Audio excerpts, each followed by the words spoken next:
So the end in mind of the FranklinCovey program is to help us reach our objective of becoming the best aerospace distributor in the world. And we've defined the best aerospace distributor as having a number of components. Number one, that we have the best relationships with our suppliers and with our customers and with our employees. And a lot of the FranklinCovey habits are about how do you interact and communicate more effectively with your coworkers and customers and so forth. Seek to understand, proposing a win-win solution and so forth. So part of it is how do we develop those better relationships. Part of how we've defined becoming the best is creating a more engaging work environment. And so the FranklinCovey improves the dynamic of how we work together, and that's part of what we're doing. And then, lastly, we want to be more innovative. And I think a lot of the habits help us think more, be more open to creativity, less getting away from being defensive about things and seeking to understand. So that allows us to be more open to innovative solutions. So ultimately, we're pursuing the FranklinCovey to help develop employees and to help become better as a company. What the 7 habits mean to me, it's the documentation or placing the grid upon any situation to bring in common sense. Because a lot of the times when we function, we kind of leave common sense out of situations. I think the most specific thing that it taught me was about listening. I did realize that I wasn't always listening to what the person that was talking to me was saying, but I was trying to formulate how I would respond. And that pointed out that was kind of a disrespectful way to listen. So I've tried very hard to improve my listening, and I think that's the most significant thing that I've learned from Kevin. I'm sorry, were you saying something? I wasn't listening. So we've been doing the 7 habits for quite a few years now, about 3 years, and out of those 7 habits, I would say being proactive is the one that stands out the most for me. I find, the choices that you make, you're responsible for your own actions, really resonates with me. I find that I speak to my kids about the choices that we make as well every day. So I use it both here at work, I use it at home. And I think that one is just the very important habit for me to remember.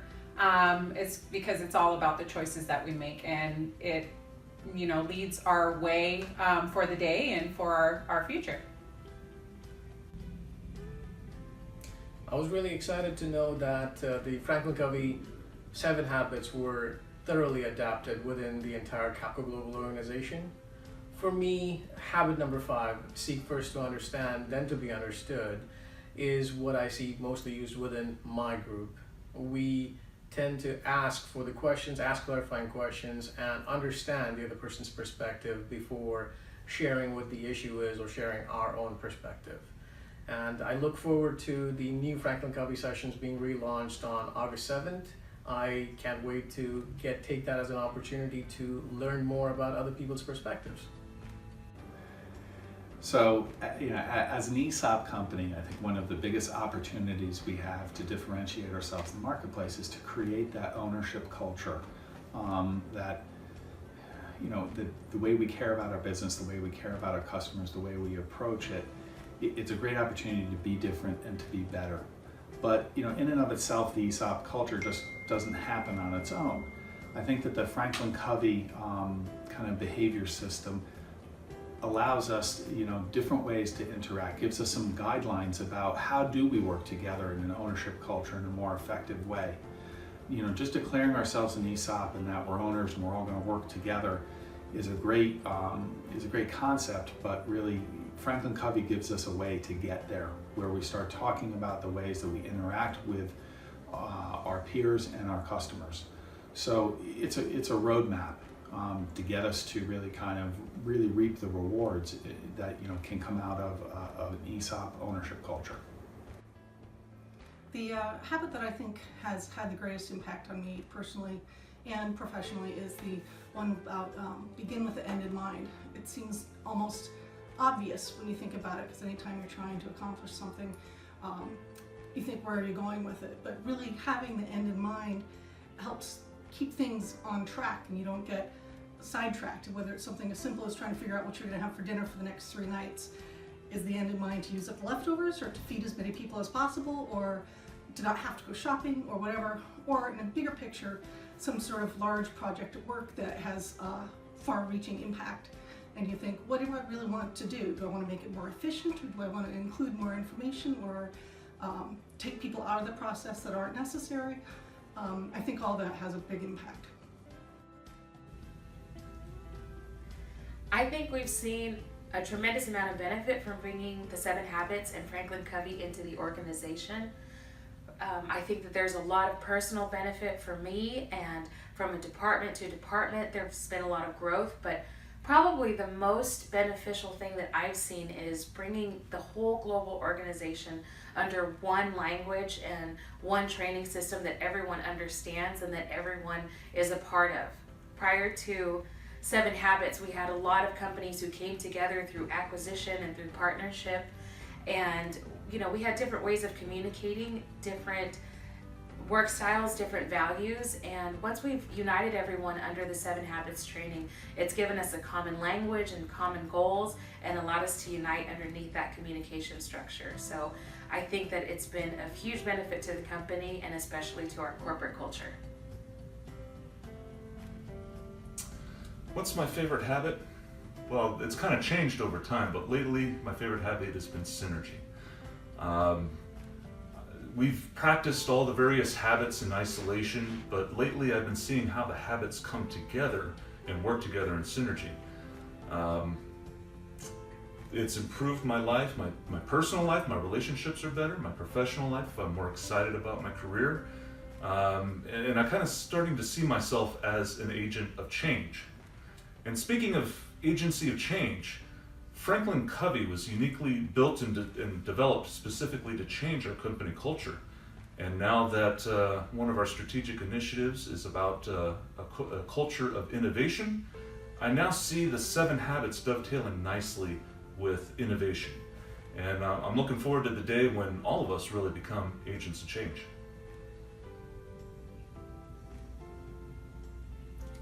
I'd say what got me interested in 7 Habits would be the response my team had to it. When it was first introduced to our department, it was like, oh, this is going to be good. Our company's always looking to improve the way we interact with each other. And I saw it as another tool that was going to do that. I didn't realize the impact it would have on our team. The way my team took to the 7 Habits, the change in their personalities, the way they actually incorporated the 7 Habits into their work habits was what I was really, truly impressed with. For me personally, I would say the 7 Habits would be seeking to understand before being understood was the one that really truly impacted me the most. I was one that would listen and think I had the answers and respond, and then when I got into the 7 Habits and I got into seeking to understand before being understood, I realized the mistakes I was making. So it got me to calm, listen, and really listen to what my reports were saying and improve my interaction with them and also at home. So the 7 Habits has been a great impact for me and my family and my work habits. So that would be the one.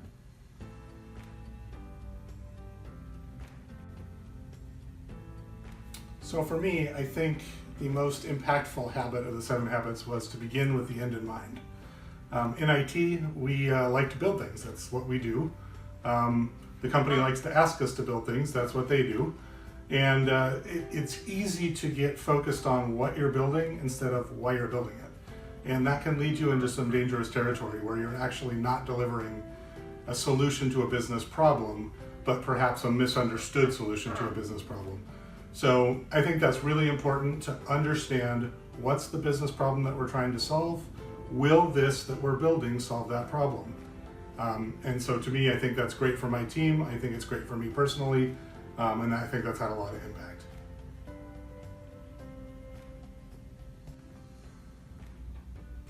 Hi everyone. I'd like to share with you my favorite habit, which is think win-win.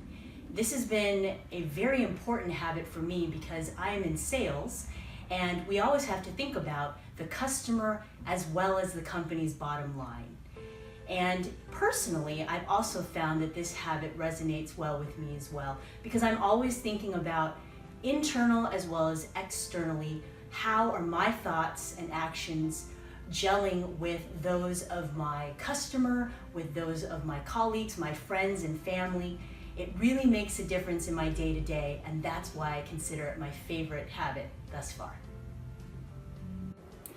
I think one of the things that has really helped me and my team from doing the FranklinCovey sessions, and I've actually noticed it helping a lot of people in our FranklinCovey class as well, is we are now actually putting ourselves in each other's places. So if we have an issue that comes up during the day and we need to talk to one of our coworkers, say somebody in another group, there's a nicer tone I've noticed when speaking with that person. Instead of assuming we know what they did, or assuming we know the process that they're doing, or even what they're working with that day, I've seen a lot more questions being asked, and just a lot more cooperation, and just really a kinder, gentler way of working, which has really impressed me and I've really appreciated.